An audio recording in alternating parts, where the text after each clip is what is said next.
Boa tarde. Nossos cumprimentos a todos os participantes. O Congresso de Especialidades em Empreendedorismo da Enfermagem é realizado pelo Corém Paraná, subsidiado pelo COFEM, no projeto Fortalecer e Crescer, coordenado pelo Núcleo de Educação Permanente do Corém. A doutora Rita Franz, presidente do Corém, saúda a todos e agradece a participação. Para dar início aos trabalhos, gostaria de apresentar a palestrante Gelena Versa, enfermeira, mestre em enfermagem pela Universidade Estadual de Maringá, pós-graduação em neurointensivismo pela Universidade Estadual do Oeste do Paraná, UniOeste, tem experiência e atuação de 16 anos com o processo de doação de órgãos e tecidos para transplante. Atualmente é enfermeira-chefe da Comissão Intra-Hospitalar de Doação de Órgãos e Tecidos para Transplante no Hospital Universitário do Oeste do Paraná. Apresento também a enfermeira Annelise. Olá, é que a gente não passou o meu currículo. Deixa eu levantar. Eu sou enfermeira também do Hospital Universitário, trabalho há 23 anos lá no Hospital Universitário, sou membro da Comissão de Transplantes Intra-Hospitalar, sou doutora pela Unicinos, em Ciências Sociais, e atualmente, então, também trabalho com doação de transplantes de órgãos e tecidos. E é um prazer estar aqui com vocês, então.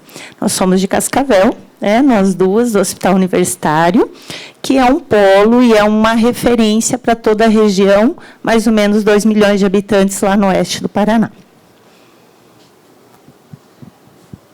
Então, iniciaremos o curso Simulação Realística na Entrevista Familiar para Doação de Órgãos e Tecidos. Olá, boa tarde. Sejam muito bem-vindos. É um prazer muito grande estar aqui para conversar com vocês, passar um pouquinho da nossa experiência. E hoje nós vamos estar abordando a questão da entrevista familiar com a estratégia da simulação realística, que é uma forma de treinamento que a gente utiliza para como capacitar alguém para entrevistar uma pessoa, uma família que acabou de perder um ente querido, filho, pai, mãe, sobre o processo de doação, para a pessoa autorizar a doação dos órgãos e tecidos. Porque a legislação nossa é a autorização exclusiva familiar. Então, quem vai autorizar será a família. A nossa palestra, então, será uma simulação realística. Ela não é decorada, foi filmada espontaneamente. Infelizmente, nós tivemos que fazer alguns cortes, né? Porque a simulação, como ela foi realmente real, foi acontecendo, ela ficou 1 hora. Então, nós reduzimos para 35 minutos. Então, para que vocês entendam melhor e possam preencher esse checklist que nós entregamos para vocês, que é a avaliação de vocês da entrevista, como ela foi executada. Então, a simulação que eu vou apresentar para vocês é eu entrevistando a minha colega, né, a participante aqui comigo. Ela vai fazer o papel de uma familiar e eu vou fazer o papel da enfermeira mesmo que faz a entrevista. Para que vocês tenham condições de responder esse questionário, e, né, vocês têm que ter o mínimo noção básica da teoria da entrevista familiar. Então, eu vou tentar resumir um pouquinho a parte teórica, tá, de estratégias e técnicas para a entrevista familiar, tá ok? Para que vocês vão conseguir poder contribuir mais e também poder realizar o preenchimento da avaliação, tá ok? Então, vamos lá. Qualquer coisa, se alguém tiver alguma pergunta, pode levantar a mão que eu vou interrompendo e vou respondendo, tá? Então, a CHDOT, que é a sigla que todos os hospitais do Brasil utilizam, que é obrigatório por lei ter, que é a Comissão Intra-Hospitalar de Doação de Órgãos e Tecidos para Transplante, nós deixamos de usar esse termo porque quando a gente começa a acompanhar a família, acolher a família, é antes mesmo de finalizar o diagnóstico que a pessoa está morta. Quando é a morte cefálica. E tem morte cefálica e tem coração parado. Então, como que eu vou chegar para a família já antes de ser constatado que o familiar dela está morto e já me apresentar como membro da comissão de transplante? A população não está preparada para isso ainda. Porque o processo de transplante no Brasil ele é muito recente, ele tem só 25 anos. Nós, a saúde, não estamos preparados. Nós não temos disciplinas, nosso currículo de formação sobre doação de órgãos. Não tem. Muito menos a questão da morte. Nós não estamos preparados, a população geral não está preparada para trabalhar com a morte.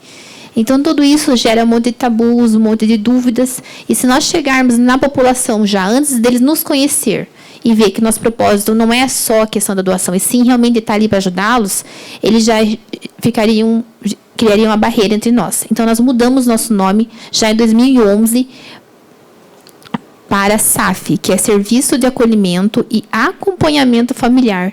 Então, quando nós nos apresentamos para a família, a gente se apresenta como serviço de acolhimento, que é o que nós somos realmente.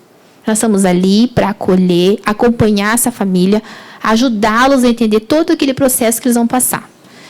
No caso, morte cefálica, que seria uma aula específica só para isso.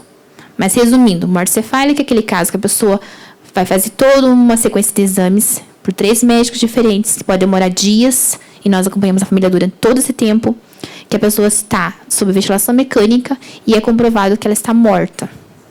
Então, a família chega lá e vê alguém aparentemente respirando, alguém quentinho, alguém que parece ver aos olhos vivo e que está morto. Então, nosso trabalho é guiar a família a entender tudo isso. Então, é por isso que nós somos realmente um serviço de acolhimento. Como que funciona nosso serviço lá na HU? Então, nós temos uma escala de plantão à distância, 24 horas, tá? Então, conforme a escala, quem está de plantão tem uma suspeita de morte cefálica, que nem agora, há pouco me mandaram mensagem no grupo. O meu serviço, quem está de plantão, já se direciona para o hospital para já começar a realizar o acompanhamento, antes mesmo de abrir o protocolo. Para já conhecer a família, ver o que a família precisa, se a família é de fora, se não é. Tudo que for necessário para realmente estar auxiliando eles.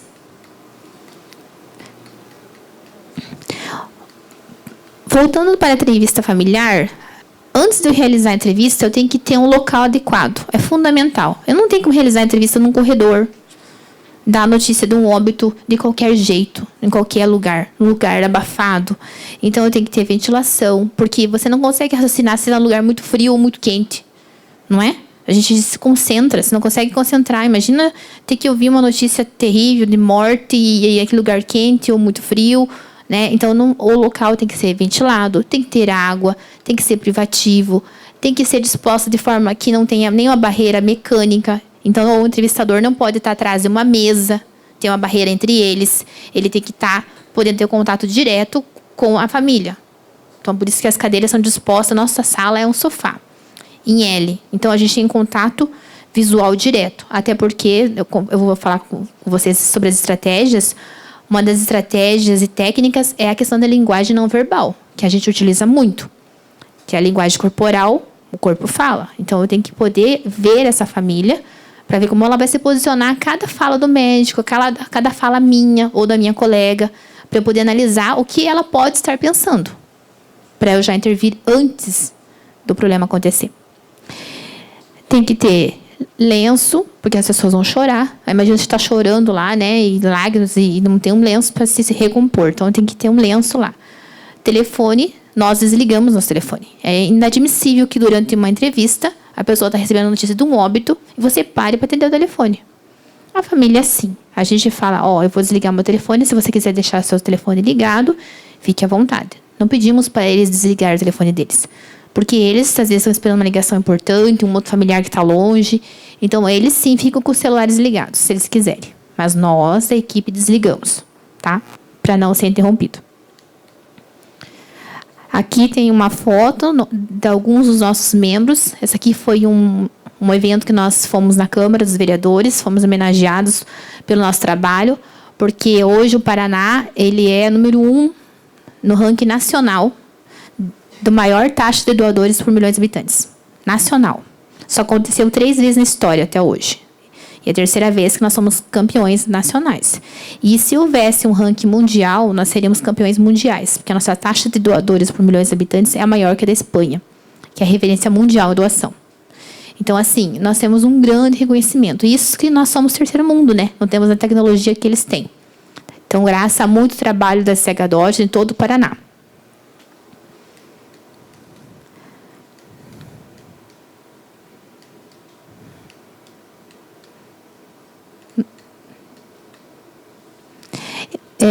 Antes de começar a entrevista, o que eu tenho que ter algumas coisinhas que eu preciso saber, né, para poder realizar a entrevista. Primeira coisa, a comunicação tem que ser clara. A não ser que eu esteja falando com um profissional. Ela é a familiar e ela é médica, enfermeira. Aí eu posso até usar termos mais técnicos. Mas a maioria dos familiares não são. Então, usar termos claros, né? E não evitar linguagem técnica. Por exemplo, morte cefálica. Ele está em morte cefálica. Não, ele está falecido. Tá? Infelizmente, ele está falecido. Já usar a palavra de empatia também junto. O infelizmente. A família precisa ter certeza que ME, que é a morte cefálica, é morte e não coma. Então, a primeira coisa que eu tenho que avaliar nessa família é se eles estão entendendo que a pessoa está com uma suspeita de morte cefálica, ou seja, que ela está com uma suspeita que ela esteja falecida. Eu já começo esse trabalho lá no pré-acolhimento, preparando essa família para essa possível notícia, que infelizmente é uma suspeita bem grave. Porque quando a gente abre protocolo, a gente já tem vários indícios clínicos que essa pessoa esteja morta. Vários. Então, a gente, infelizmente, já sabe que provavelmente o diagnóstico vai ser de morte mesmo. Então, já começa a preparar essa família. E é, como eu falei para vocês, muito difícil para eles entenderem que a pessoa, infelizmente, morreu. Enquanto a família acreditar no milagre, por isso que eu tenho que fazer a linguagem, estar ali em contato com a família, conversando, avaliando o comportamento verbal e não verbal, né? O que ela fala ou o que ela não fala, mas vê na expressão dela quando o médico está falando. Enquanto ela achar que aquele filho, aquela mãe, que aquele pai que está lá na UTI está vivo, não adianta eu querer falar sobre doação com essa família. Ninguém doa os órgãos na pessoa que acha que está viva. Nunca. Tá? Então, se eles estão à espera do milagre, tem uma estratégia específica para entrevista familiar só para familiares que acham que vai acontecer um milagre. Daí a gente vai trabalhar nesse ponto. Tá? Regras básicas da entrevista familiar. Primeiro, são os pilares fundamentais. Acolhimento familiar. A família tem que se sentir acolhida. Então, nós temos que realmente estar ali por ela, para realmente atender. Eu não posso estar com pressa. Eu não posso demonstrar pré-julgamentos. Eu estou ali para auxiliá-la. Então, eu já coloquei nesse slide aqui, bem grande, que a doação deve ser resultado e não objetivo central do nosso processo de trabalho. Mesmo que no final aquela família não doe, mas se eu fiz um acolhimento e tornei aquele processo de luto o mínimo doloroso possível, se eu conseguir atender aquela mãe que perdeu um filho e que chegou ali desesperada, achando que a culpa era dela, e ela saiu dali entendendo que foi uma tragédia e que ela não pôde fazer nada, que infelizmente isso acontece, para nós é o melhor resultado possível. Nosso trabalho foi feito. Mas não teve doação. Infelizmente, não. Mas nós fizemos um excelente trabalho com a família. Então, o nosso processo, o nosso pilar fundamental é realmente o acolhimento familiar. Acolher mesmo. Empatia, colocar-se no lugar do outro. Não tem como acolher uma pessoa, ajudar ela, se você não se colocar no lugar dela para entender o que ela está passando. É ter no mínimo noção do momento, da dificuldade, da dor, do sofrimento, do que é estar no lugar dela. Aí eu consigo ajudar. Se eu não consigo fazer isso, se eu não sou empática, eu seria um profissional frio. Então, eu falo, a entrevista familiar, você aprende técnicas, você aprende estratégias de como fazer. Quanto mais você treina, mais especialista você fica. Porque você vai aprendendo a utilizar essas falas adequadas, como falar, como se posicionar, até como sentar, a gente tem técnica. Tá? Respeito, como eu disse para vocês, o nosso objeto central é o acolhimento. E eu falo para minha equipe, se ao final da entrevista a família falar não, a gente não muda o comportamento de jeito nenhum. Estava até agora legal, acolhendo a família, daí a família falou que não vai doar, e você faz uma expressão de julgamento, qualquer expressão que você, nossa, vamos doar. Já aconteceu comigo entrevistar uma família que um dos irmãos tinha recebido um rim. Ele foi um receptor e a família negou. Eu não estou ali para julgar. É direito da família decidir se sim ou se não. Eu estou ali para guiá-los na melhor decisão. Eu não posso causar mais sofrimento para eles. Se aquela doação for causar mais dor para a família, se não é o que eles querem do coração deles, não é a vontade deles, que eles não o façam. O que eu estou ali é para dar todas as orientações possíveis para que eles tomem a melhor decisão. pautada daí sim no conhecimento. Que eles não doem, não venham a realizar a negativa porque não sabiam, ou porque não foram bem acolhidos, ou porque não entendiam o processo. Que eles não doem porque eles realmente não querem, a opinião pessoal deles. Mas que a gente oportunize. E eu tenho que respeitar a decisão, respeitar de verdade. Por isso que eu falo, você tem que ir desprovido de pré-julgamentos. Mas o irmão recebeu rim, eles não vão doar. Não, eles não vão doar. Porque é o direito deles. E eu vou continuar sendo a mesma profissional que eu fui desde o começo. Acolhedora, continuar atendendo a família até o final. Porque o nosso processo, nosso resultado, trabalho é sobre atendimento e acolhimento. Perceberam a diferença? E relação de ajuda. Tem que estabelecer uma relação de ajuda. Para isso, você tem que verificar desde a linguagem verbal e não verbal do que a família precisa. Às vezes, ela precisa de um tempo. Às vezes, ela precisa sair daquela sala um pouco. Às vezes, ela precisa ligar para alguém. Então, eu tenho que identificar. Às vezes, ela vai me dizer. Às vezes, não. E para isso, eu tenho estratégias e técnicas para conseguir avaliar o que ela precisa. Às vezes, ela não tem coragem de dizer o que é. Daí, eu vou ter que usar, por exemplo, uma fala. Qual que é o seu nome? Vânia. Por exemplo, uma estratégia que a Vânia não quer me falar. Mas eu percebi numa linguagem não verbal dela que a hora que o médico falou que lá no pronto-socorro, ela fez uma cara assim. Ou fez assim. Tem alguma coisa acontecendo no pronto-socorro. Posso já a seguinte frase. Vânia, me parece que lá no pronto-socorro aconteceu alguma coisa que deixou você chateada ou com alguma dúvida? Aconteceu alguma coisa lá que você queria me falar? Porque na hora que eu vi que a médica estava falando do pronto-socorro, eu percebi na expressão dela que aconteceu alguma coisa. Então, essa é uma forma de eu identificar coisas que ela me disse por linguagem corporal. Tá? Não me verbalizou. E às vezes ela vai verbalizar mesmo. Vai dizer, lá no pronto-socorro aconteceu isso, isso, isso. Então, eu tenho que estar muito atento. Então, como conduzir a entrevista? Eu fiz um resumão geral, tá? Oferecer a possibilidade de visita e despedida do falecido. A primeira estratégia após a notícia do óbito é propiciar a família se despedir do doente. Porque nesse momento, ela pode começar a colocar meio que real aquilo. Materializar que aquela pessoa não está mais ali. Às vezes não é suficiente, ela vai lá e ela continua achando que está vivo. Mas você já começa com o processo. Então, às vezes tem familiar que não quer nem ir ver. Não quero ver, não aguento mais olhar, não quero ir lá. Mas eu tenho que oportunizar a possibilidade. E para que todos possam entrar. Às vezes tem um monte de família, a gente dá um jeito, se vira nos 30 lá para que todos possam entrar, fazer essa despedida. Querem trazer o ente religioso, o representante religioso, traz também. Então a gente tem que oportunizar essa despedida. Respeitar o choro e o silêncio. Eu falo para as meninas assim, se você tem dificuldade na entrevista familiar, a primeira coisa que você faz é ficar mais quieto e falar menos. Primeira estratégia. Deixar a família se expressar. Deixe que eles falem. Deixe que eles chorem. Nunca interrompa o choro da família. Vocês vão ver que na minha simulação, já vou dar uma dica aí, vocês vão ver que eu vou interromper a mãe quando ela está chorando. Para vocês percebem lá, avaliem lá nos momentos a reação.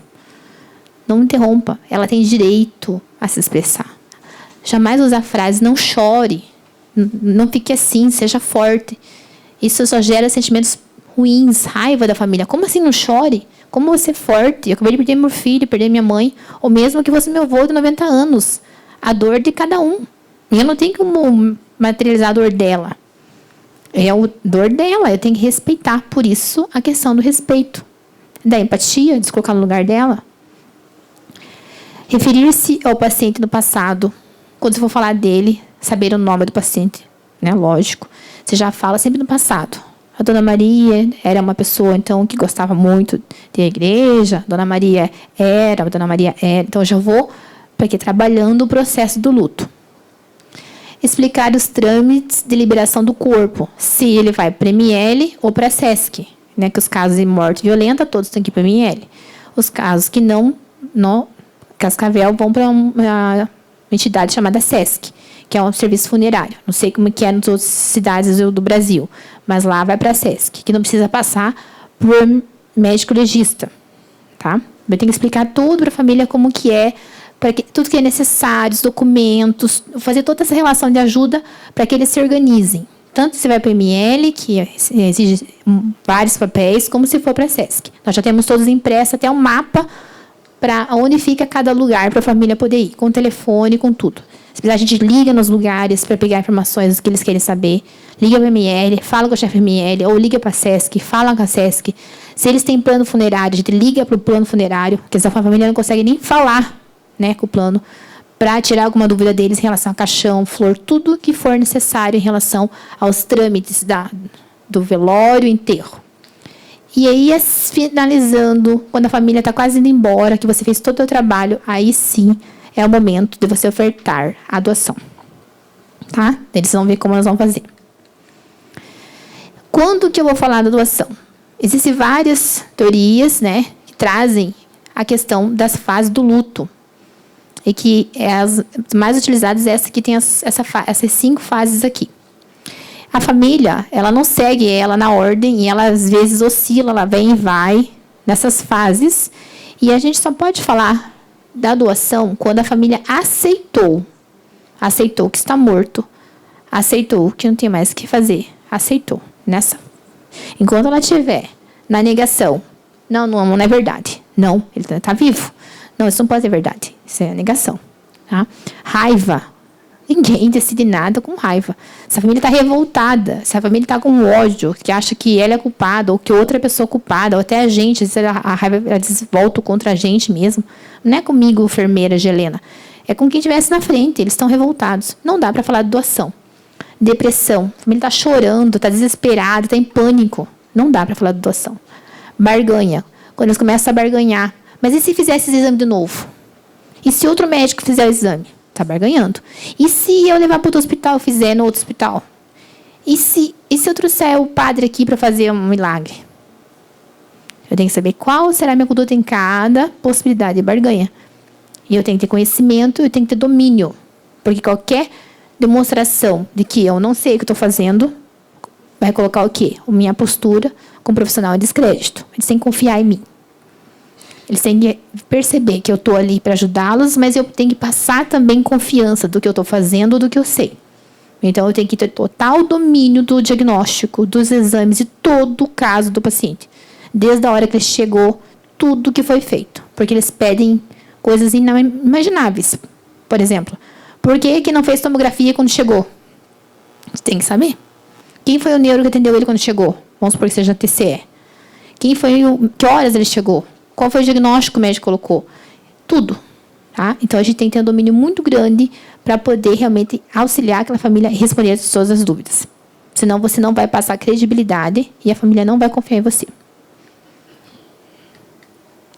Então, agora, a gente vai passar o vídeo, tá? Que é a simulação. Deixa eu largar aqui. Então, nós fizemos... É assim que nós fizemos nossos treinamentos. Então, a equipe, a gente segue o mesmo modelo de treinamento do Einstein, que é onde eu fui treinada.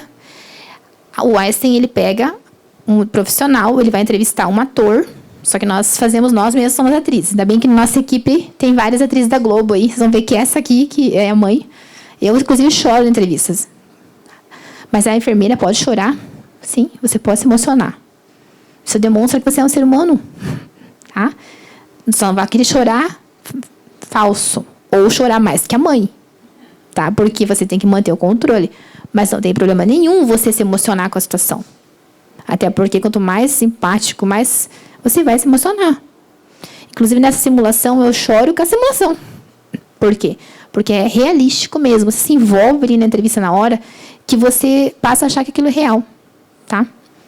Então, o Einstein faz esse método. Eles pegam os entrevistadores, que são profissionais, aí passa um caso, uma historinha lá, o que é a criança, o nome, ou se é adulto que morreu, e vai entrevistar a família.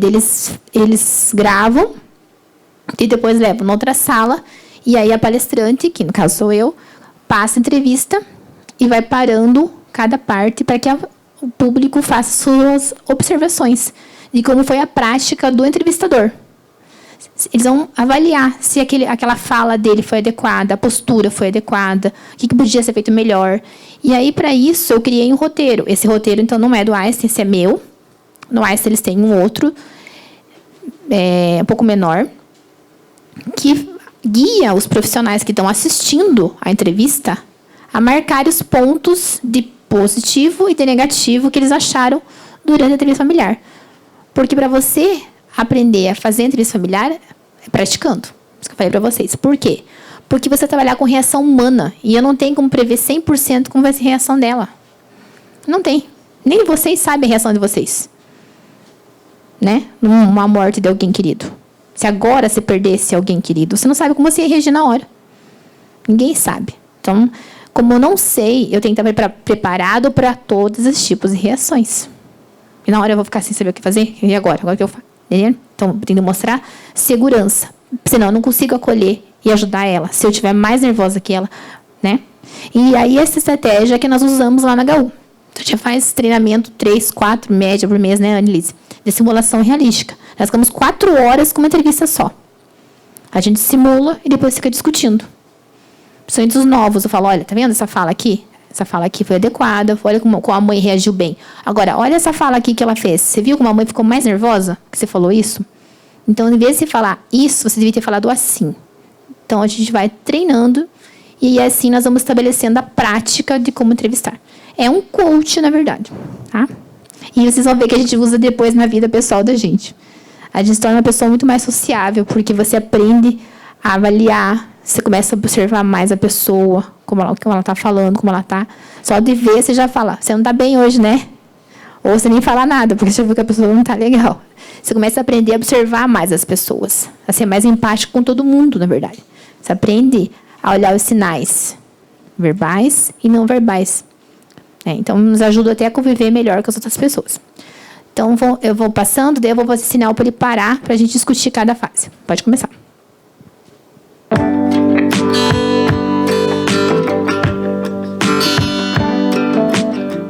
Bom dia, eu sou a plantonista da UTI pediátrica, onde está seu filho, o Júlio.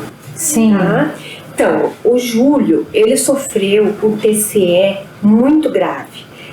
Teve rompimento de ventrículo, com edema cerebral, e isso causou ele perdendo os reflexos dele, e a gente acabou levando uma suspeita de morte encefálica.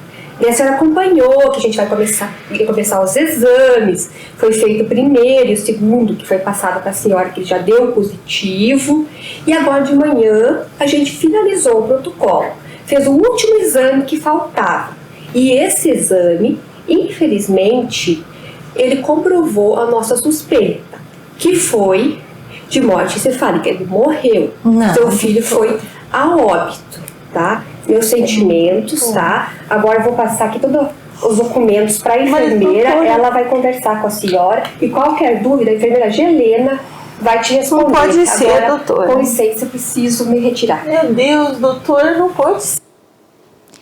Tá, então assim, nós não estamos aqui para julgar nenhuma atividade profissional. Então, não estamos aqui julgando a postura médica de forma nenhuma. Estamos analisando a fala. Por que eu trouxe essa situação? Primeira é a situação da simulação, é uma mãe que perde uma criança, que é a pior situação que a gente encontra. Tá? Então, eu trabalho 16 anos com transplante. É uma das reações mais trágicas, tá? Que é ver uma mãe perder um filho. Então, isso eu trouxe para vocês a mãe perdendo um filho. E trouxe essa parte da médica, fazendo a comunicação da má notícia, com esses pontos que eu vou deixar vocês falarem antes de eu falar. Mas por que será que a médica age dessa forma? Os médicos não sabem? Não. É que, infelizmente, como eu falei para vocês no início, nós não temos formação para trabalhar com a morte e nem com a doação. Então, os médicos, como a enfermagem, os técnicos de enfermagem, saem sem preparo. E nós, no nosso juramento mesmo, a gente jura o quê? Salvar vidas. Então, mesmo que inconscientemente, a morte para nós, para o profissional, gera um certo fracasso. Então, vocês percebem como a médica, ela quer sair dali? Ela não quer dar aquela notícia. Quem que quer dar uma notícia para a mãe que o filho faleceu? Então, ela fala ali e fica na linguagem, não vou falar só da não verbal dela, daí vocês vão me falar da verbal, o que vocês acharam. Fica claro que ela está desconfortável, né? Ela nem senta, quer dizer, que ela não quer ficar, eu quero sair. quando a mãe começa a negar já e querer pedir, ela faz o quê? Passa para outro e sai. Essa é a pior situação que seria o cenário para nós, quando tem uma comunicação de uma notícia ruim. Quando o médico é mais acolhedor, que o médico senta, né? Que aí vocês vão me falar que vocês acharam que ela poderia ter feito diferente, facilita nosso trabalho. Mas eu trouxe para vocês a situação pior, quando uma notícia é dada inadequadamente. O que vocês acharam ali? Primeira coisa, a médica se apresentou, ok? Qual o primeiro ponto ali que vocês achariam que foi como falha, que minimizou o caso, né, da mãe, que a médica fez? A primeira coisa que ela fez, quem percebeu?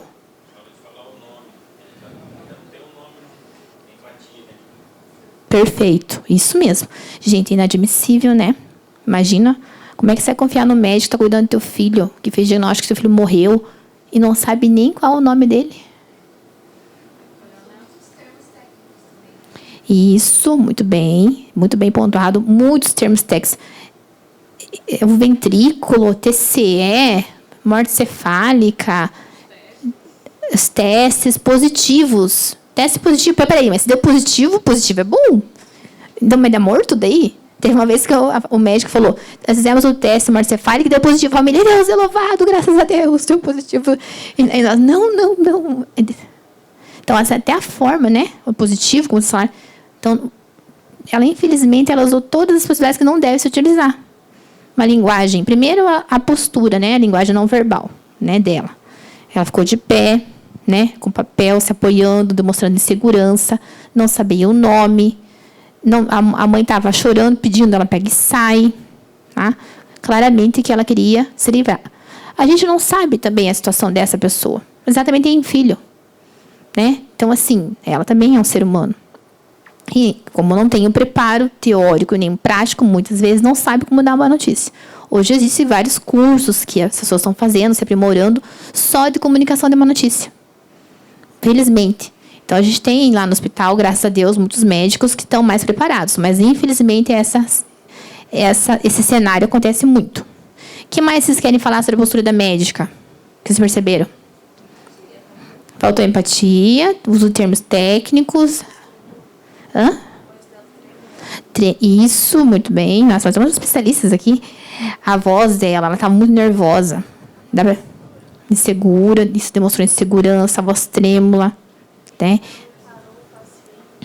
Isso, muito bem. Muito bem pontuado.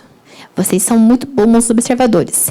Ela não ficou mantendo o contato visual. O contato visual direto demonstra segurança, demonstra empatia, respeito. E ela fica olhando para o papel, ela olha para os lados, ela não consegue ficar encarando a mãe, né? Mesmo que a mãe não esteja olhando para ela tem que estar olhando para a mãe. E eu queria dar a palavra para a Annelise, só para ela falar um pouquinho, só para vocês terem uma noção de como ela, apesar de ser uma simulação, se sentiu nesse momento com essa postura da médica. Bem breve, Anne. Bom, gente, a Gelena sempre usa da minha pessoa para dar as más notícias. Não é nada bom, né? Eu já recebi a notícia da minha filha falecendo, que ela me deu a notícia, e agora um filho em simulação, né? Mas assim, a gente tinha combinado o que seria, né? E que a Elisa ia passar a notícia de uma forma não adequada. Mas eu não sabia que ia ser desse jeito aí. Enquanto mãe, foi muito difícil, porque eu não consegui nem perguntar o nome dela, eu não consegui nem perguntar para ela o que estava acontecendo.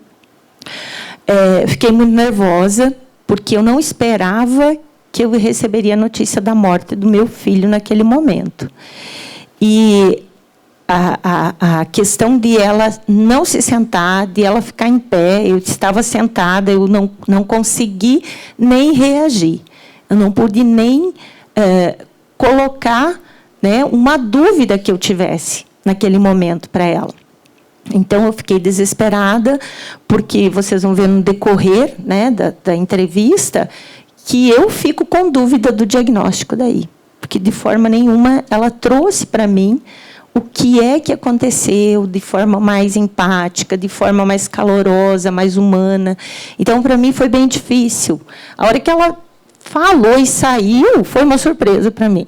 Porque eu também não imaginava que ela ia sair tão rápido.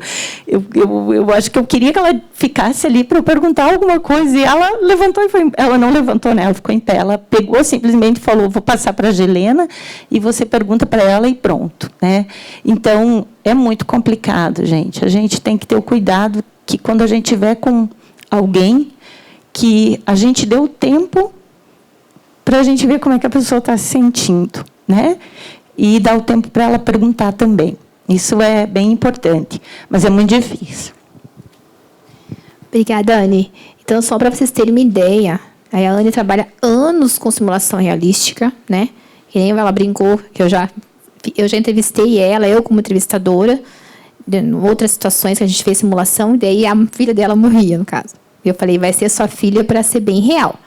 E daí nós nos emocionamos novamente. Então, as simulações nunca são combinadas. A única coisa que é combinada é quem vai morrer e o que é. Só isso. O resto flui. Tá? E ela reage conforme as falas que eu faço. E ali, eu quis que ela falasse para vocês, se imagina, ela que estava simulando, ela já fica nervosa, com aquela postura da médica. Imagine se fosse de verdade, uma mãe de verdade. Gente em casa que parte até para agressão. Tá? Porque, assim, é muito desrespeitoso. Tá bom?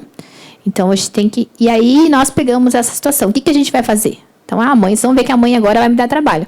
Porque se a médica tivesse me ajudado, mas como né, nós vamos normalmente pegar situações difíceis, vamos ver como é que eu vou me sair na continuação da entrevista. Pode continuar. Sim, meu filho. Meu Deus, não pode ser. Não.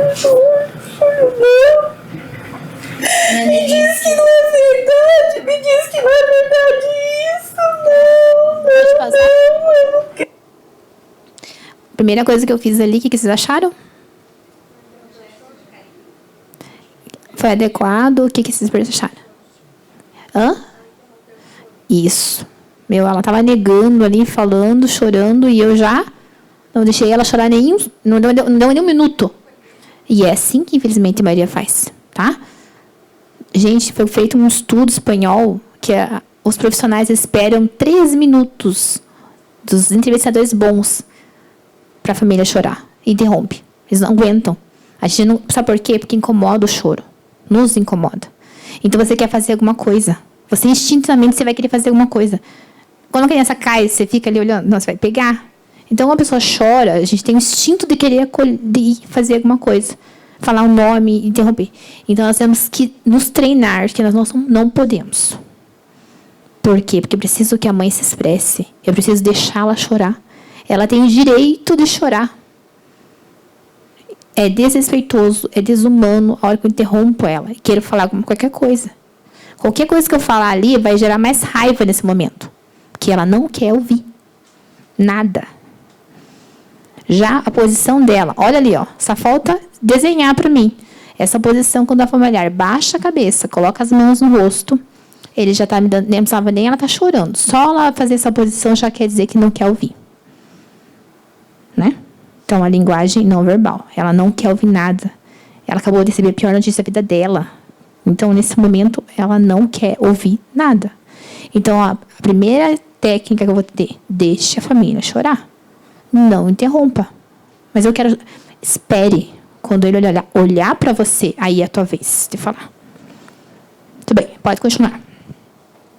Não quero ouvir nada, não quero ouvir nada. Dona Delícia, a gente fez todos os exames. Olha, eu vim aqui para te mostrar. 3 médicos diferentes fizeram o exame. Nós não temos dúvida nenhuma.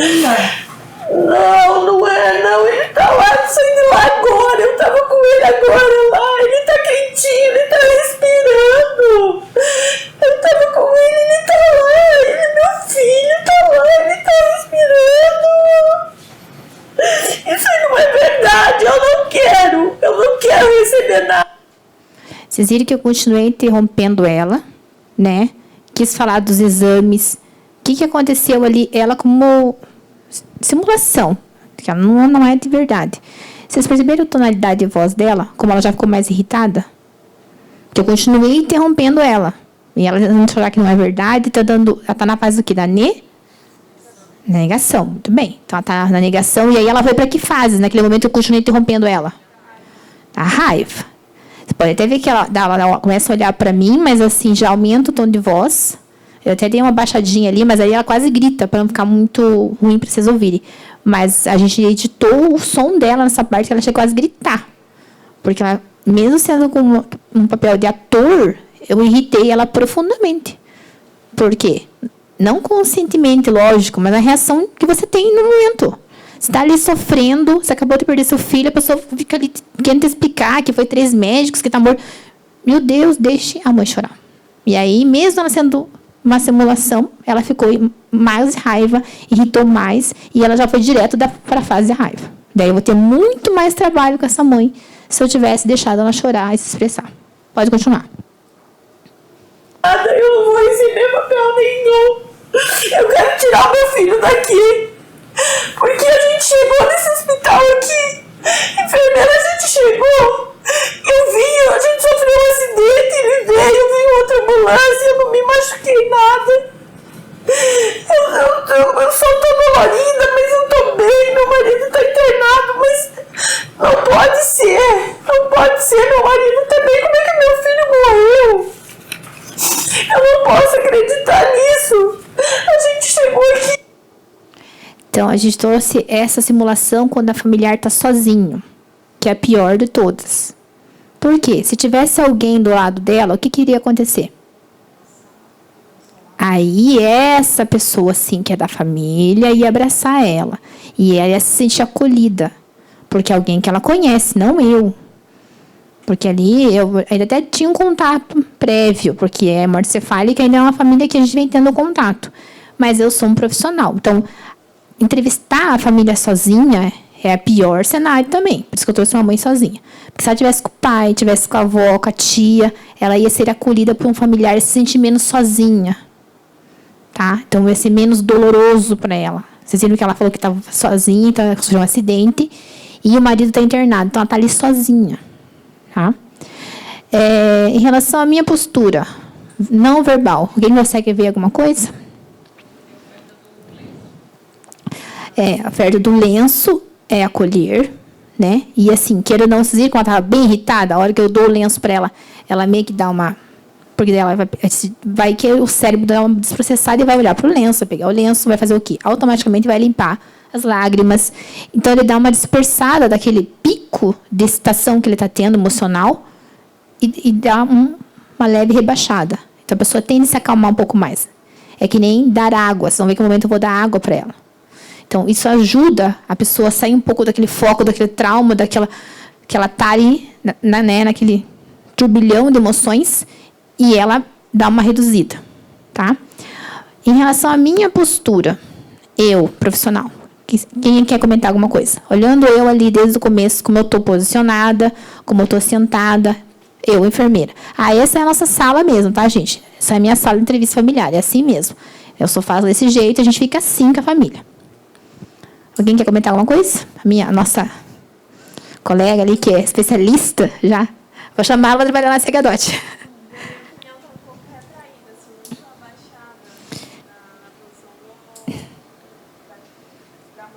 Uhum. Uhum.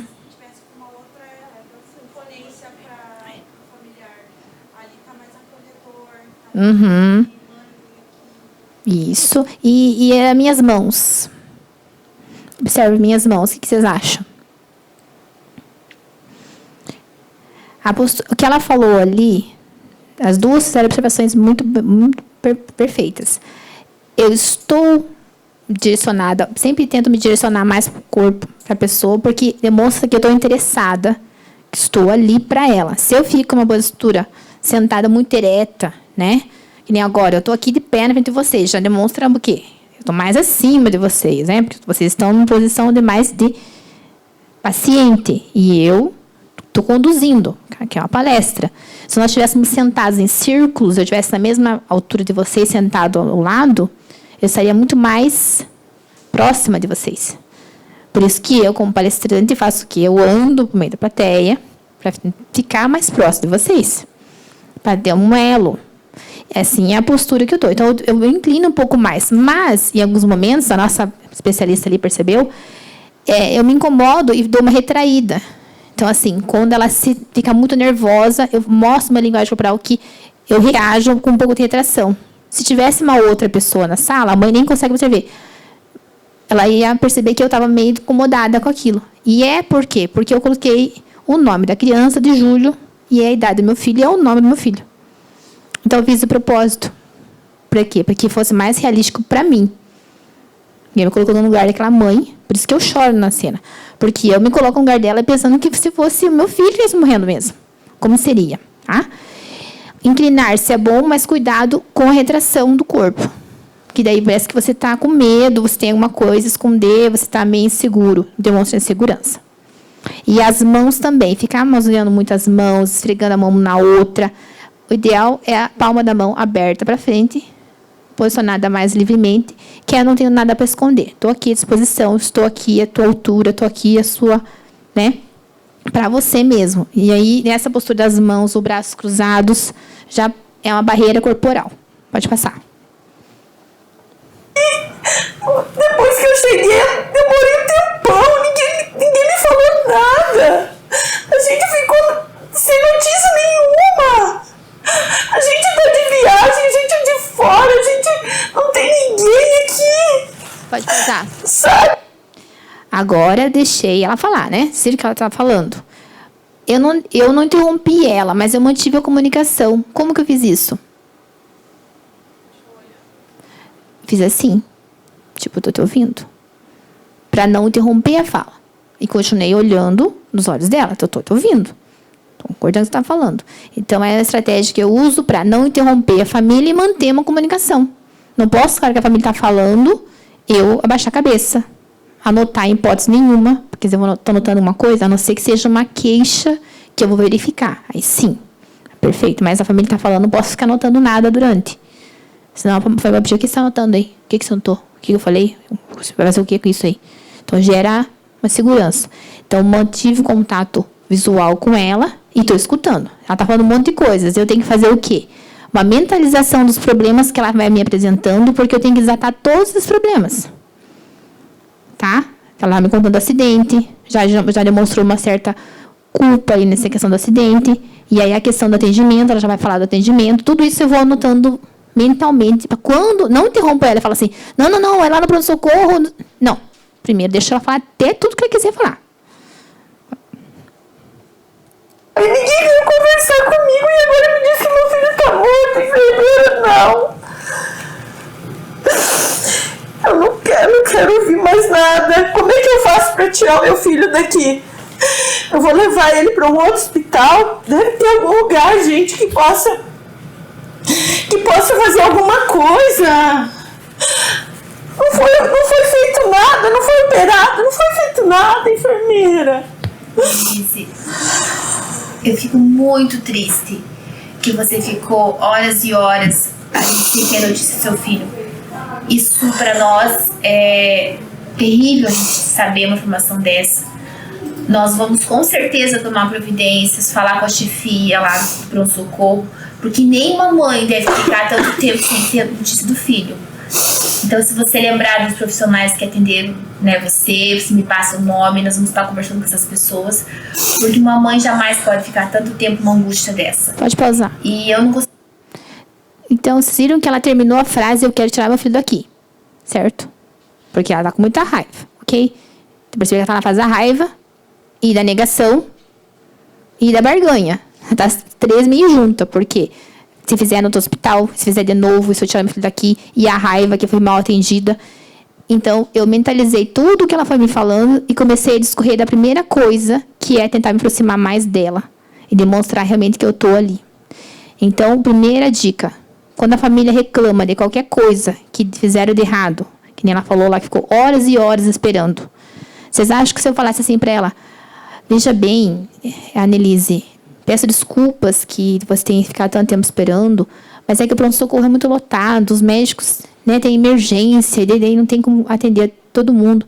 Você acha que isso ia causar mais paz para a mãe e deixar ela mais tranquila? Não. Ela vai ficar com mais raiva. E daí que tem um monte de paciente. Eu já fiz essa simulação. Eu fui amanhã, eu olhei para a entrevistadora e falei, e daí? Eu quero que meu filho seja atendido. Não interessa se tem 100 pacientes naquela sala. Que ninguém viu meu filho. Deixa para a família com mais raiva. Mesma simulação. Você já fica com ódio se a pessoa tenta querer justificar o injustificável. Que é verdade. Nenhuma mãe deveria ficar horas e horas sem saber a notícia de um filho. Você sabe que é agonia de ficar esperando horas e horas e não saber nada do que aconteceu? Isso é empatia. É se colocar no lugar. Pensa você com um acidente e lá fora esperando. Você saber se está vivo, saber se está morto. Então, a primeira coisa é dar razão para a família. É estar do lado dela. Vocês perceberam como ela já deu uma acalmada? E daí E ela fez assim, e ela já começou a olhar para mim. Ela já deu a primeira abertura. E ela estava com muita raiva. E aí eu sigo desatando os nós dos problemas que ela me trouxe. Primeiro, que ela falou, que demoraram para falar com ela. Tá? O segundo, que não foi feito nada, eu sigo falando. Pode passar. Não consigo nem imaginar teu sofrimento, né? Esperando, sem saber a notícia do seu filho. Pode passar. Mas...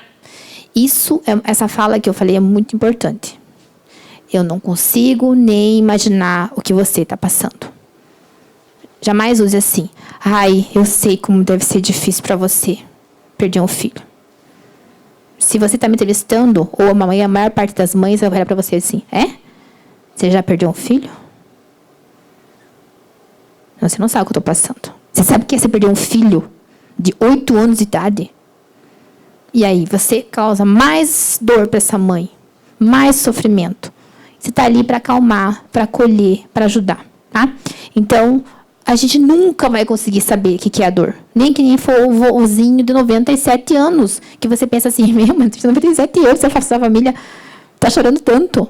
É a dor deles. Não interessa de 97 anos. Acabaram de perder o vô que eles amam, que é a vida deles. E ela acabou de perder o filho. Então, a nossa fala da relação de ajuda, de empatia eu nunca vou conseguir imaginar a dor que você está sentindo. Não tem como eu saber. Nem que eu já tivesse passado por isso, tivesse perdido um filho. Mesmo assim. Não tem, porque a dor de cada um é a dor de cada um. Tá? E quando eu falo que eu sei que é difícil para você. Eu minimizo o teu sofrimento. Eu minimizo você como pessoa.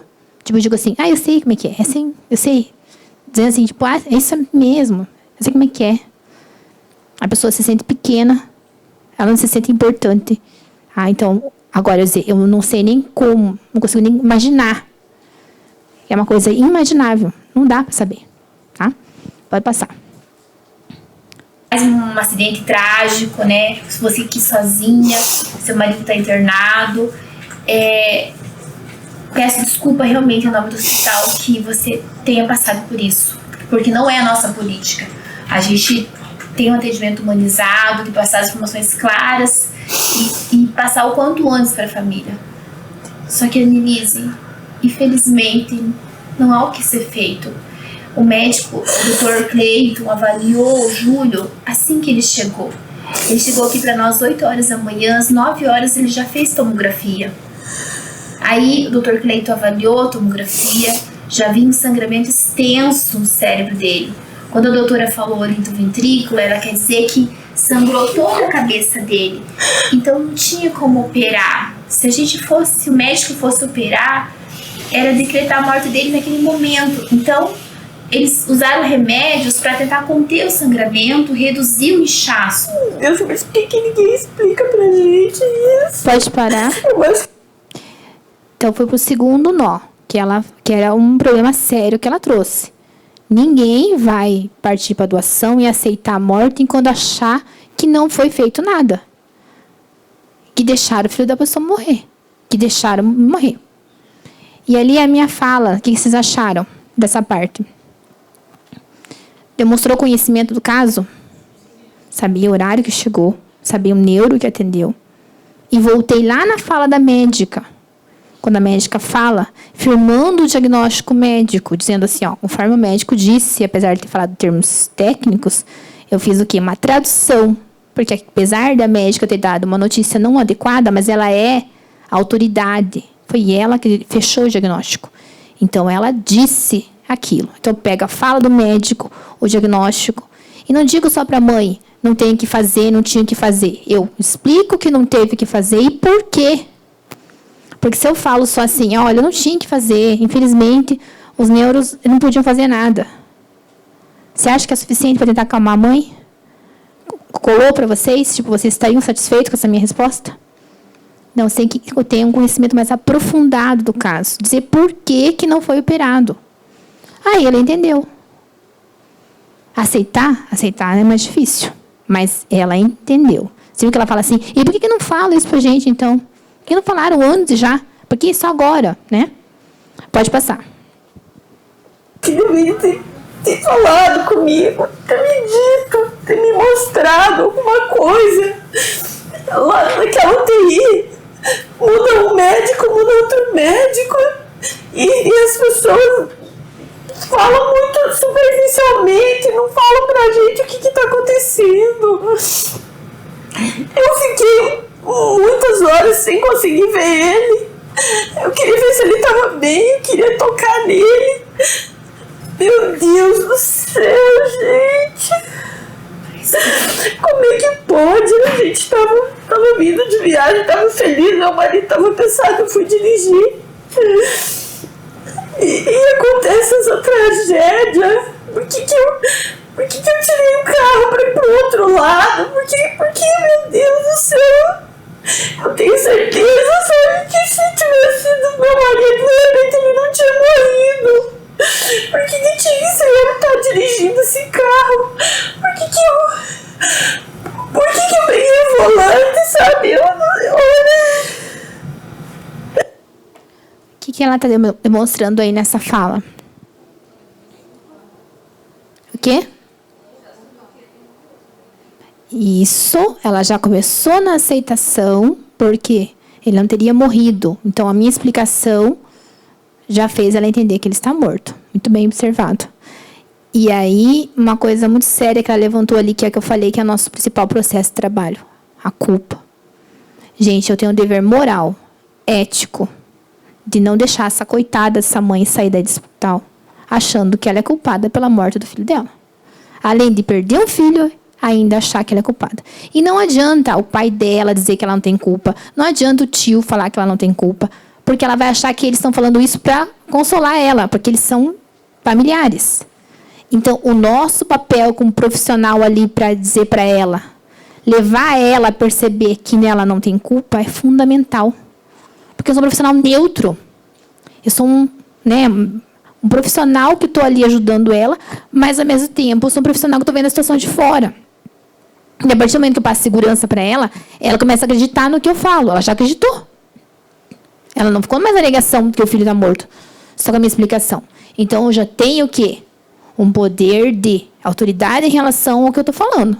E quando eu estou nesse papel, eu posso, então, realmente acolher a família. Acolher e ajudar ela a perceber que ela não tem culpa. Pode passar. O meu filho era para estar aqui, gente. Meu filho é uma criança saudável. Meu filho tem toda uma vida pela frente. Uma criança de 8 anos, gente, por que não foi eu que morri? Meu Deus do céu. Eu não posso acreditar nisso. Eu não posso acreditar nisso. Annelise, é uma tragédia. Não existem culpados. Você, uma mãe dedicada, olha, eu acompanhei você desde que o Júlio internou aqui. Você nem pra casa você foi, você ficou aqui ao pé do leito o tempo todo, lá no banco, o tempo todo. Você é uma mãe dedicada, você é uma mãe atenciosa, você estava dirigindo, mas foi uma tragédia. Como que você ia imaginar? Veio aquele outro carro, você no reflexo jogou o carro. Você não teve culpa. Se o marido estivesse dirigindo, ia acontecer a mesma coisa, porque infelizmente foi uma tragédia, é um acidente. Os acidentes infelizmente acontecem. Você não tem culpa disso. Pelo contrário, você é uma mãe, olha só o que você está me falando, você daria a vida pelo seu filho. Você preferia ter isso. Então, vocês veem que eu deixo ela falar um pouco, mas depois eu interrompo, né? Eu vou deixar ela se expressar mais. Porque quando eu deixo ela falar, ela me dá o quê? Ferramentas para eu ajudar ela. A primeira, quando ela fala dela ali, que ela se sente culpada, ao mesmo tempo ela me dá que nem, porque não fui eu. Porque não adianta eu dizer para ela, não, você não teve culpa. Você não teve culpa. É muito fraco a minha justificativa. Eu tenho que guiá-la, ela, para que ela realmente compreenda que ela não teve culpa. E essa fala dela, que ela disse, porque Deus não me levou, eu uso como argumento para ela mesma. Você está vendo? Como você é uma mãe dedicada, estava aqui o tempo todo. Aí, por isso que é importante a gente acompanhar a família desde o começo. Saber que a mãe ficou ali o tempo todo. Ou, às vezes, que a gente tem em casa, mãe que tem 3, 4 filhos, a gente fala assim, olha, você ia correndo em casa rapidinho para ver os outros 3 filhos e já voltava. Você ficou aqui, né, o tempo todo cuidando do seu filho. Você estava lá.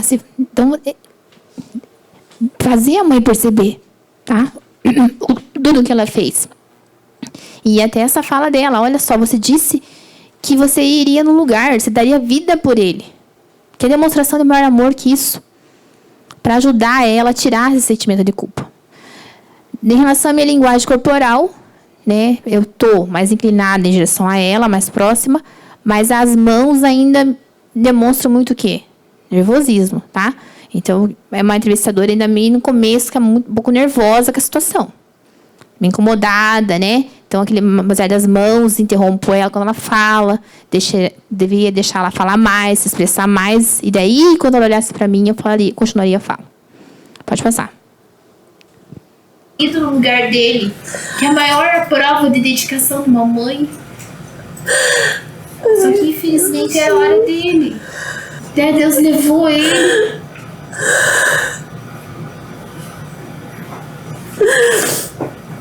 Você tem filho, enfermeiro? Você tem filho? Você sabe o que é a gente perder uma criança? Você sabe o que é perder um filho? Eu tenho filhos, mas eu não consigo ter ideia mínima, milésima parte do que você está passando. Mas eu tô aqui, Annelise, para tentar minimizar ao máximo e ajudar você no que você precisar. Para tentar minimizar um pouco esse teu sofrimento. Eu tô aqui para tentar te ajudar no que for preciso. Porque uma notícia dessa, nenhuma mãe devia receber. Nenhuma mãe devia perder um filho nessa idade. Mas infelizmente, aconteceu. Infelizmente, era a hora do júri.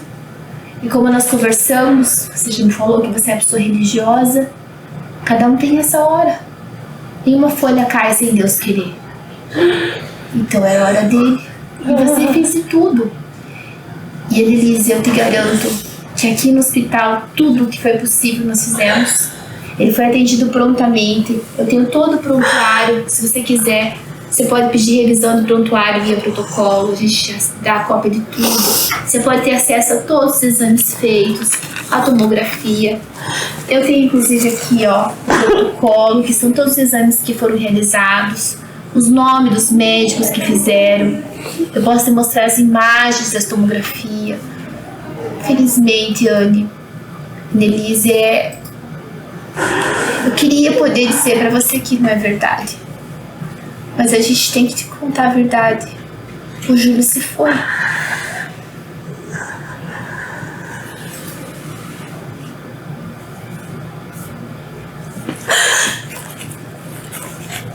Annelise, tem mais alguém da sua família? Você tá aqui sozinha? Que a gente pudesse chamar alguém pra acompanhar você, pra te ajudar? Ai, meu Deus, o meu marido que tá internado em outro hospital. Meu pai e minha mãe estão vindo pra cá. Mas eles não imaginam uma coisa dessa. Você não falou pra Eu eles? não falei nada pra eles. Eles adoram essa criança. Eles estão a caminho. Que horas que eles vão chegar? Você sabe que horas eles vão chegar? Eu acho que agora de tarde eles estão chegando daqui umas 2 horas, eu acho.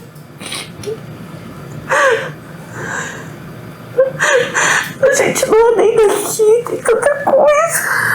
Sim, Eu não sei nem o que fazer, eu não sei nem o que falar, não sei. mas eu tô aqui pra te ajudar, tá? Eu vou te orientar, nós vamos conversar, eu vou te explicar como que será. Deus do céu. Eu posso ir lá ficar com meu filho, eu posso ir lá ficar com ele. Claro, claro. que vocês acharam daí, né? A entrevistadora continuou interrompendo, né? De novo, né? Para vocês perceberem várias vezes. Vocês viram que ela tentou mostrar os exames. O ponto positivo é realmente dizer que a família pode ter acesso a tudo, né? Dizer que não tem nada para esconder. Tá aqui, né? Se quiser eu abro os exames, vocês podem pegar todo o prontuário para tirar aquela parte que ela disse que não foi feito nada, que ela tire esse peso das costas, que realmente foi feito de tudo.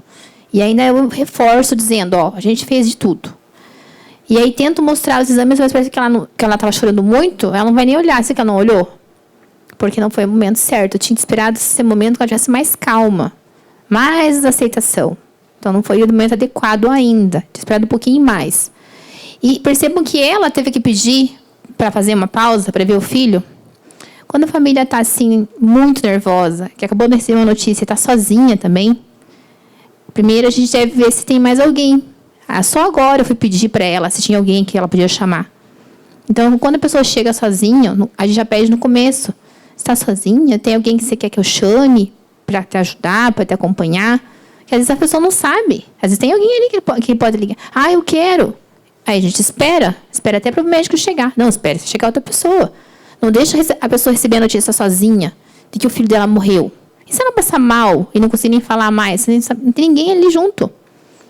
Então, eu fui falar só agora se tinha alguém daí, né? É claro que nós sabíamos que ela estava sozinha, mas só agora se tinha alguém. Daí ela me fala que os avós estão vindo. Daí ela fala que eu vou estar internado. Já me dá outras coisas que eu vou ter que ajudar ela para resolver. E aí ela tem que dizer que ela quer ir lá ver o filho. Lembra que eu falei oferecer a possibilidade de despedida? Então, vocês acham que eu deveria ter feito isso o quê? Um pouco antes, né? Porque isso é ajudar ela a processar o luto e lá se despedir. Mas tudo bem, né? Vocês viram que não foi feito adequadamente, mas a gente vai, como eu disse, ninguém vai ser perfeito uma entrevista. Ninguém. Conforme a reação humana, você vai... Mas a intenção é causar o menos sofrimento possível. Pode passar.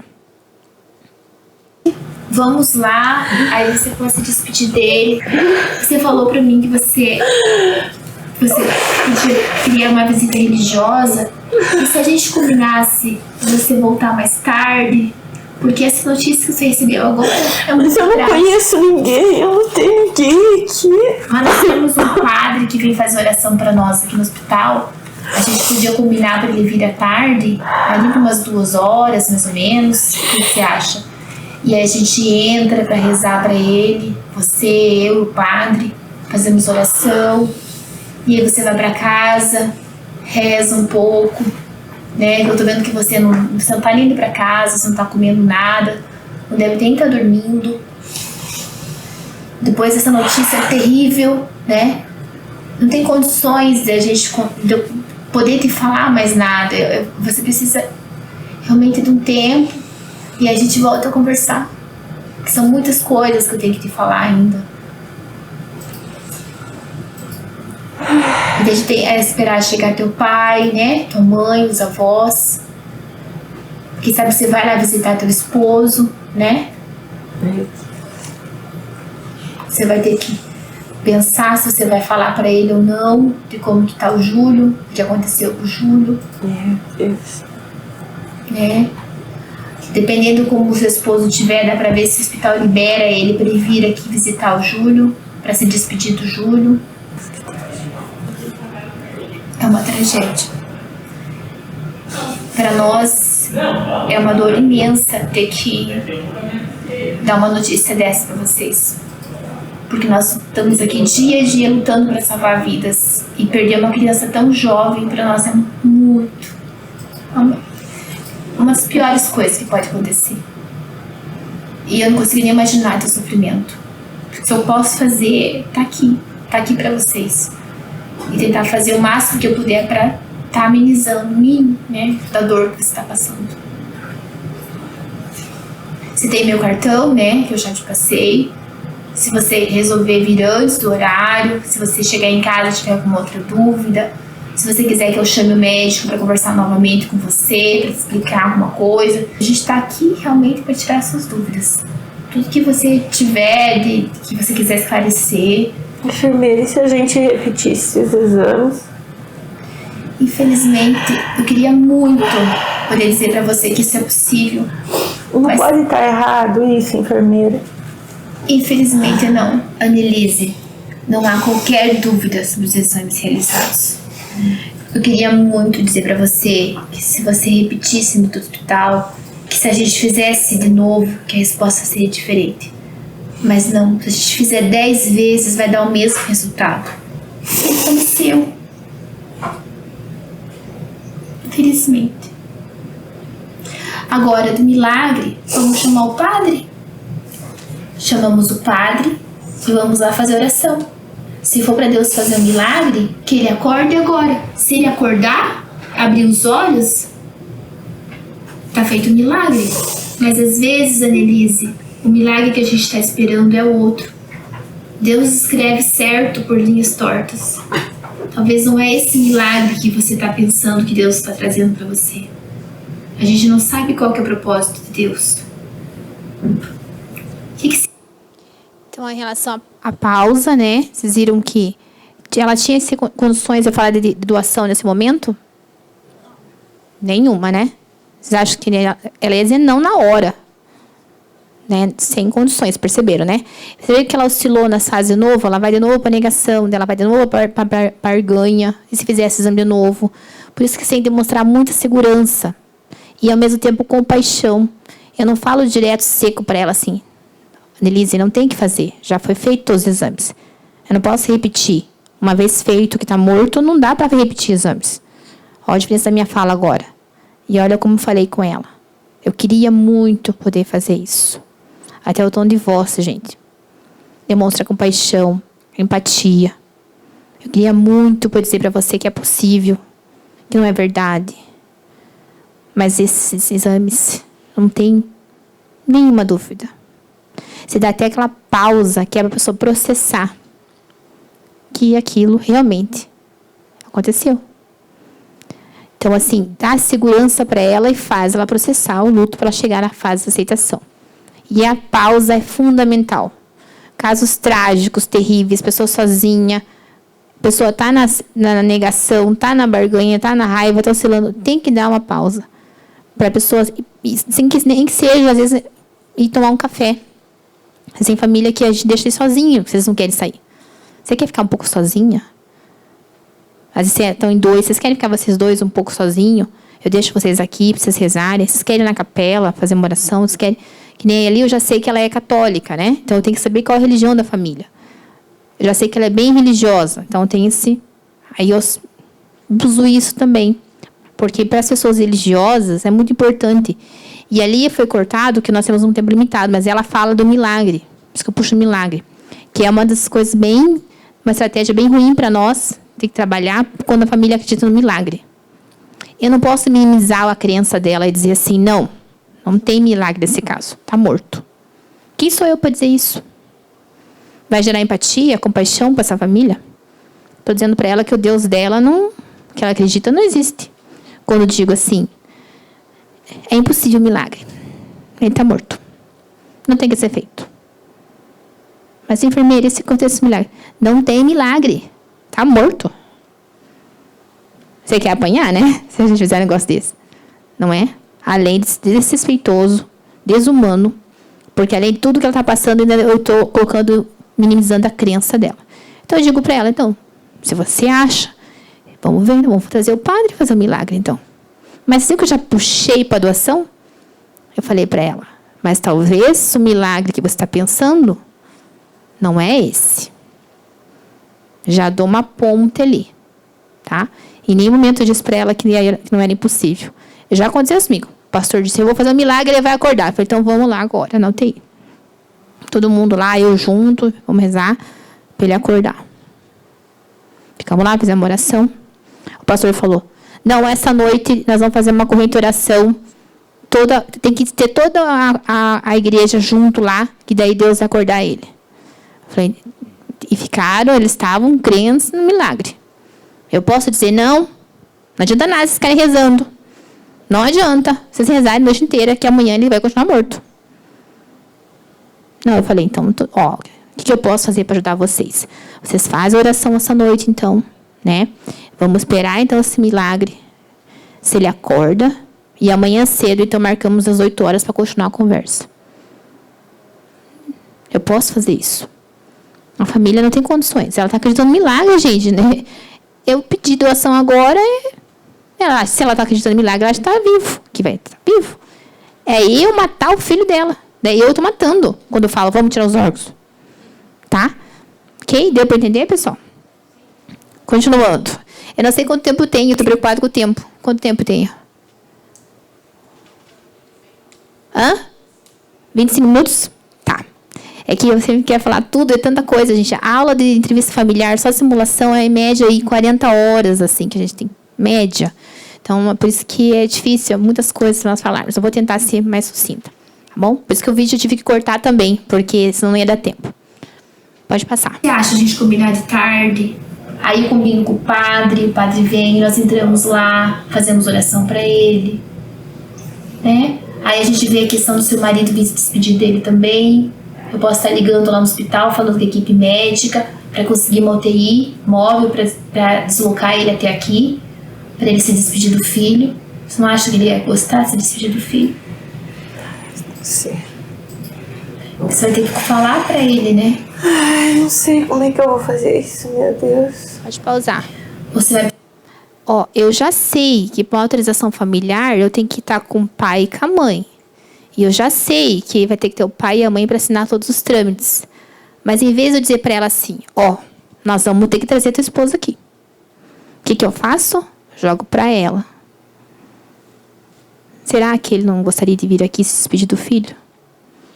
E aí faço uma relação de ajuda que eu vou resolver para trazer ele. Porque ele está no outro hospital. Eu já fiz isso. Não foi uma vez, mas 3 vezes. Eu já trazia um familiar internado do hospital ou de dentro do hospital mesmo, da HU ali da outra ala, trazer na cadeira de roda, na cama, e levei lá dentro do UTI para se despedir do seu ente querido. A gente já trouxe presidiário. Já trouxe o filho todo acorrentado da prisão para se despedir da mãe. Porque eu percebi o quanto era importante para aquela família, aquele filho se despedir da mãe.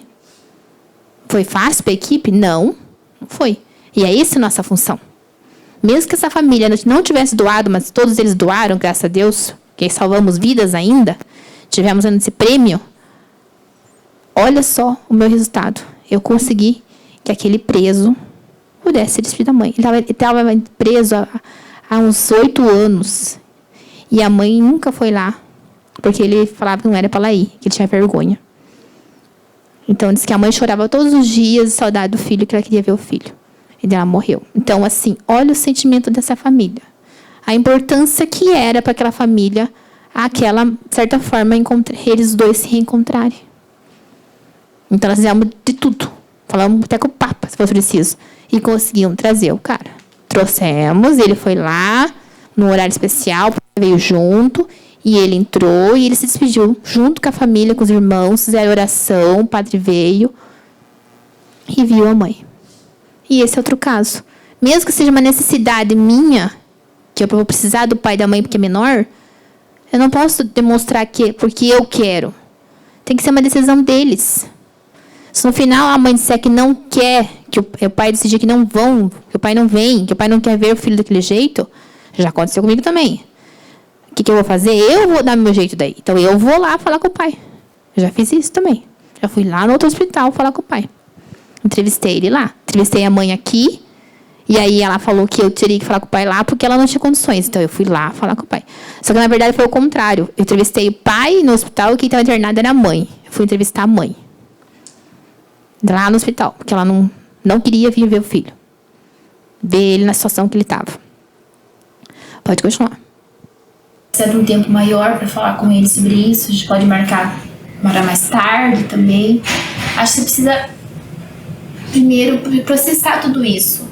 Eu não consigo nem imaginar o que está passando na sua cabeça. Acho que você chegou aqui, recebeu essa notícia terrível e são tantas coisas que você tem que ver.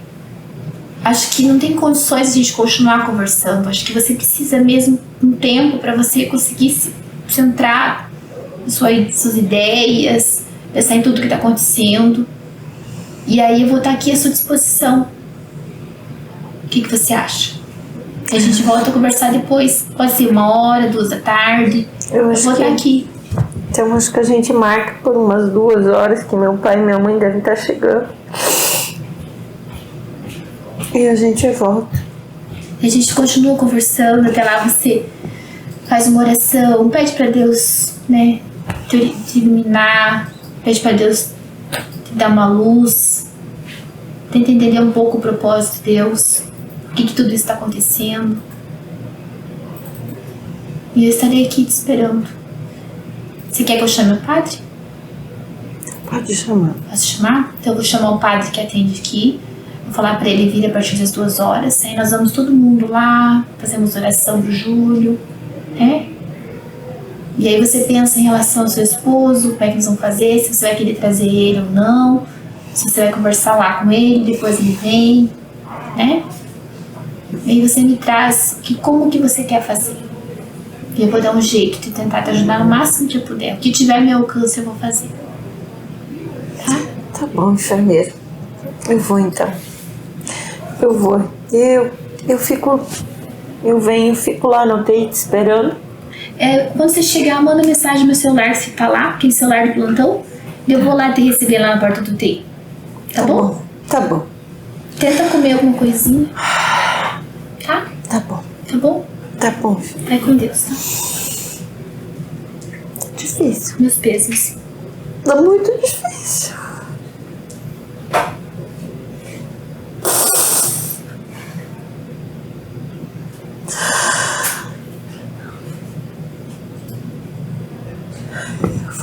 Tá, vou estar aqui te esperando, tá bom? Você tem até um corte ali na imagem, que nós ficamos um tempão ali parado. Deu um tempão e eu tive que cortar pelo tempo. Nesse momento, ela deixou se aproximar dela. Vocês viram? Ela olhou bem pra mim, né? E aí ela se sentiu acolhida. E aí ela realmente se abriu pra mim ali, naquele momento. Aquele momento foi o toque real, o toque certo. Eu toquei a mão dela e disse meus pêsames para ela. E aí ela chorou novamente, porque tá o quê? Processando que, infelizmente, a criança morreu. Você vê que até aqui a gente usa a fala, infelizmente. Então, usem termos junto, né? Aprendam a ter uma linguagem de compaixão, de empatia, que é sempre colocar essas frases, essas palavras junto. Infelizmente, eu sinto muito. Eu não queria dar essa notícia para você. Não queria que você, nenhuma mãe devia passar o que está passando. São todas frases e estratégias que a gente tem de empatia. Como você quer fazer? Eu tô aqui para você. Eu tô aqui para te ajudar. Eu disse para ela, vamos marcar as 2 horas? O que você acha? Que horário fica melhor para você? Quando eu marco um horário, é a impressão que eu tenho mais o que fazer. Que ela não é, eu não tenho muito tempo para ela, eu tenho mais o que fazer, ela não é tão importante para mim, não é? Nos relacionamentos tem a relação de coach, que a pessoa fala, para ver se a pessoa está interessada em você, brincando, né? Eu falei que não ia falar isso, mas não, eu falei. Que a gente brinca, se a pessoa tem interesse ou não. Se ela tem interesse, ela está ali por você, ela está à disposição.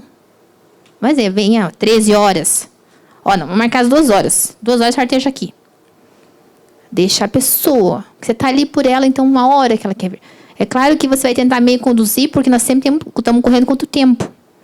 Mas eu não posso causar mais dor e sofrimento para aquela mãe. Lembre de que eu falei. Eu quero a doação como resultado.